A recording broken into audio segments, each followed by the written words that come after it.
अच्छा, उसके बाद फिर ठेकेदारी राजनीति के अलावा एक मुन्ना भाई थे, वो एमबीबीएस के लिए निकल गए। एक ओझा जी हैं, वो आईएएस के लिए निकल गए। ऐसा क्या हुआ, पढ़ाई में से इतनी दूर रहने वाला इंसान पढ़ाई के इतना नज़दीक पहुंच गया, इतना करीब आ गया? इलाहाबाद मेरे जीवन में एक बहुत ही अहम स्थान रखता है, और ख़ासकर एचएस उपाध्याय सर, शुभानु सर, उनका जो दर्शन पढ़ाने का तरीका है, नज़रिया है, वो इतना प्यारा है कि मतलब जैसे महाराष्ट्र के संत हैं तुकाराम एकनाथ जी के बारे में कहा जाता है कि वो भैंस को भी वेद मंत्र पढ़ा देते थे। मतलब अगर उनकी संगत में भैंस भी रहे तो वेद मंत्र पढ़ने लगती।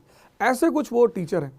तो उनके क्लासों में बैठकर जो रुचि पैदा हुई पढ़ाई की, वो एक अलग तरह की। तो मतलब आपका कहने का ये कि शिक्षक का बड़ा रोल है बहुत, तभी तो हमारे देश में भगवान माना गया।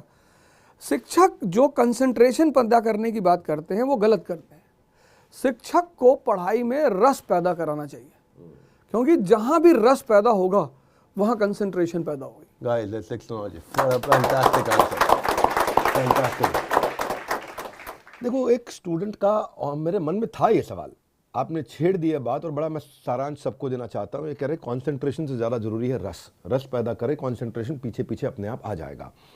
स्टूडेंट का मन ऑफलाइन क्लास में, देखो, एक होता है डायरेक्ट इंटरेक्शन, क्वेश्चन आंसर होता है, डाउट क्लियरिंग होता है। पिछले कुछ सालों में कई टीचर हुए हैं जिन्होंने ऑनलाइन क्लासेस को भी मज़ेदार बना दिया है। खान सर रहे हैं, अलग सर रहे हैं, विकास देव कीर्ति हैं, आप खुद हैं। आपके हिसाब से ऐसा क्या कॉमन है आप चारों में जो बाकी सब शिक्षकों से अलग है? क्या वो रस की बात है या इसके अलावा भी कुछ है? नहीं, वो रस की बात है। रस के साथ साथ ये जो 3 नाम आपने लिए हैं, मैं लगभग 2 लोगों को तो व्यक्तिगत तौर पर जानता हूँ, खान सर को जानता हूँ और देवकीर्ति सर को जानता हूँ। इन लोगों में रस के अलावा इनके लिए शिक्षा बिजनेस से ज़्यादा सेवा भावना है।